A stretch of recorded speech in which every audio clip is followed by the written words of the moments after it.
বন্ধুরা, পবিত্র কোরআন শরীফে আল্লাহ পাক বলতেছেন যে হে নবী, হে নবী, হে রাসূল,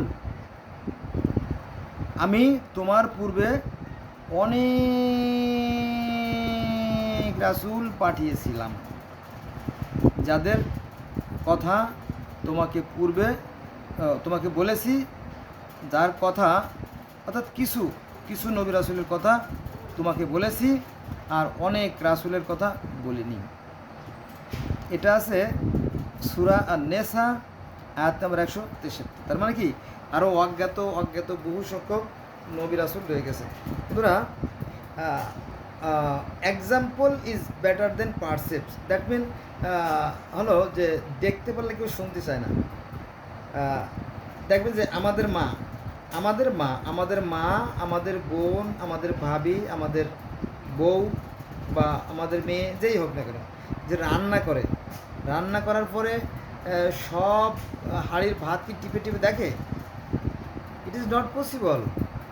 কারণ একসঙ্গেই যখন জাল হয় তখন কি করে, খুন্তি দিয়ে চামচ দিয়ে একটা দুটো ভাত দেখলেই বোঝা যায় যে ভাতের হাঁড়ি হয়েছে কি হয় নাই, ঠিক না? ভালো করে খেয়াল করবেন কথাগুলো, এটা চিন্তাশীল জ্ঞানীদের জন্য।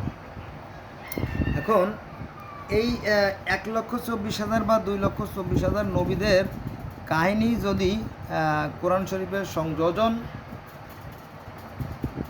সংকলন, অনুমোদন, সংগ্রহ করা হতো, তাহলে কি হতো?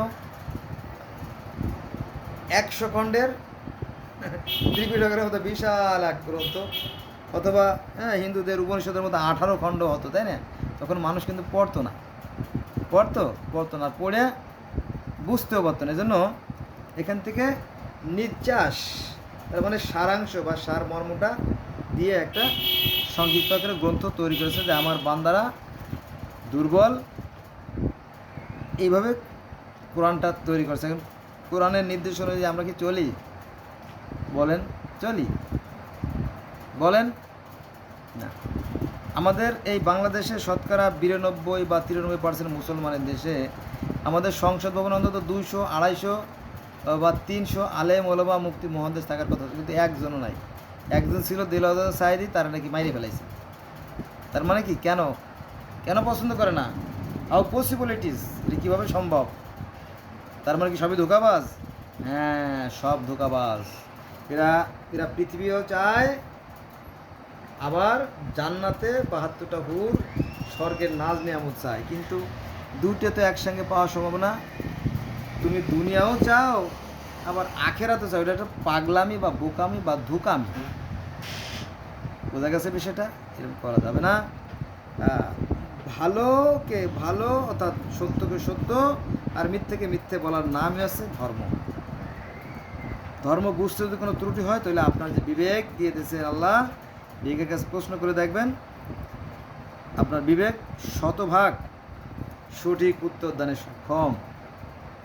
পালাপানোর কোনো সুযোগ নাই। বন্ধুরা, আপনারা চলার পথে একটু তাকায় দেখবেন যে বিভিন্ন ধরনের গাড়ি, লেগুনা, সিএনজি, পিক আপ, তারপরে আপনার কী বলে রে, ট্রাক, তারপরে কার্গো, লঞ্চ, দেখা থাকে যে বিবেক হচ্ছে মানুষের শ্রেষ্ঠ আদালত।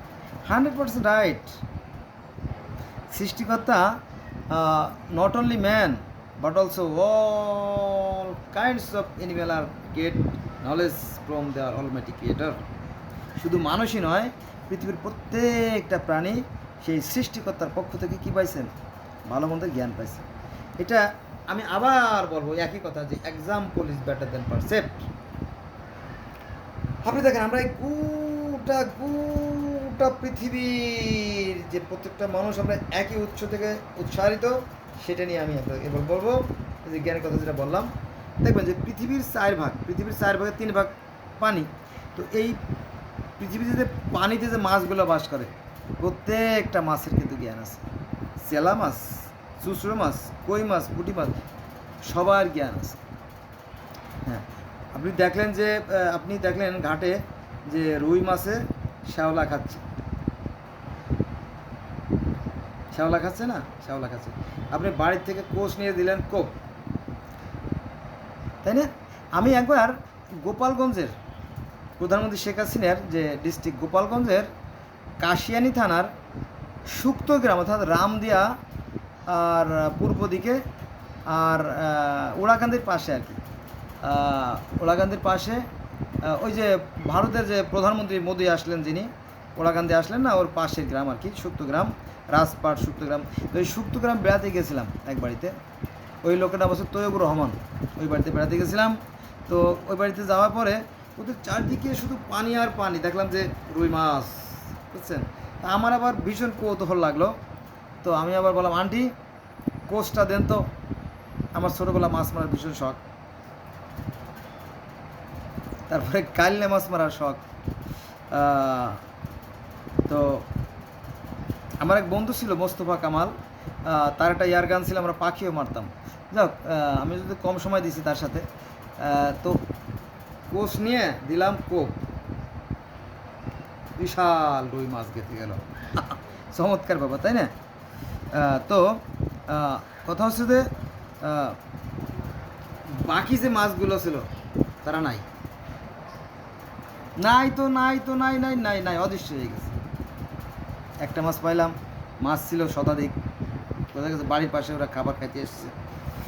এখন জ্ঞানের কথা বলতেছিলাম যে আপনি গোসল করতে গেলেন নদীর ঘাটে, পুকুরের ঘাটে অথবা অন্য কোথাও, তারপর দেখলেন যে শোলের পোনা, শোল মাছ, শোলের পোনা বাচ্চারা সব ছোটাছুটি করতেছে, আর বিশাল আকৃতির শোল, বিশাল শোল মাছ, হ্যাঁ, ওই পোনার চারদিকে মুভ করতেছে। তারপর চিন্তা করলেন যে না, এই মাছ ছেড়ে দেওয়া যাবে না, বাড়িতে গেলেন কোচ আনার লাগে। ততক্ষণে কিন্তু মাছে টের পেয়ে গেছে যে মানব কুলের একজন ঘাটে আনাগোনা করছে। তো শৈল মাছ ধরে কী করলো জানেন, তাদের যে 10,000 পোনা, 10,000 পোনাকে নিয়ে আস্তে আস্তে আস্তে আস্তে এই 3 মিনিটের ভিতরে কোচলির মধ্যে ঢোকাই গেছে। আপনি বাড়ি থেকে কোচ নিয়ে এসছেন, মানে মাছ মারার যে জুতি, ট্যাঠা ফুলকুচি আর কি, আনার পরে অনেকক্ষণ অপেক্ষা করলেন, কিন্তু মাছ আপনার চেয়ে বেশি বুদ্ধিমান, মাছ আপনার চেয়ে বেশি বুদ্ধিমান, যদিও আপনি সৃষ্টি শ্রেষ্ঠ, সে আর ওই কোচলির মধ্যে থেকে বেরোয় নাই। তার মানে কি, মাছের জ্ঞান আছে। একটা উদাহরণ দিলাম। এবার আপনি হেঁটে যাচ্ছেন, সামনে দেখলেন এক ঝাঁক ঘুঘু বা কবুতর, ওরা কি আপনার হাতে ধরা দেবে? ধরা দেবে না, ওরা খাচ্ছে তো খাচ্ছে, খাচ্ছে তো খাচ্ছে। ঠিক আপনি যখন কাছাকাছি আসলেন তখন ফুরুত করে পাখিগুলো উড়ে চলে গেল। তার মানে কি, তাদের জ্ঞান আছে, জ্ঞান আছে না? এই শিয়ালগুলো সারাদিন বনের ভিতরে গর্তের মধ্যে, মাঠের মধ্যে লুকায় থাকে, সন্ধ্যার পরে যখন গৃহস্থেরা ঘুমায় পড়ে তখন ওরা বের হয়, ওদের কি মুরগি ধরে নিয়ে আসবে, তাই না? তার মানে কি, জ্ঞান আছে। যাক, এত আলোচনা না করি। তো পৃথিবীতে যত প্রকার প্রাণী সৃষ্টিকর্তা সৃষ্টি করছেন, প্রত্যেকের জ্ঞান আছে। মশা, মাছি, প্রজাপতি, উল্লা, ডেল্লা, মৌমাছি, শিয়াল, কুত্তো, ইন্দুর, বান্দর, বিলেই, পিঁপড়িয়া, হাতি, হ্যাঁ, গন্ডার, জিরাফ, জেব্রা, আনাকন্ডা, সবার জ্ঞান আছে, ঠিক কিনা? 100%। তারা তাদের জ্ঞান দিয়ে চলে, হ্যাঁ, কোনো সমস্যা নেই। কিন্তু আমরা মানুষেরা কিন্তু জ্ঞান নিয়ে চলি না, এজন্য আমাদের ধর্মের প্রয়োজন। বোঝা গেছে বিষয়টা?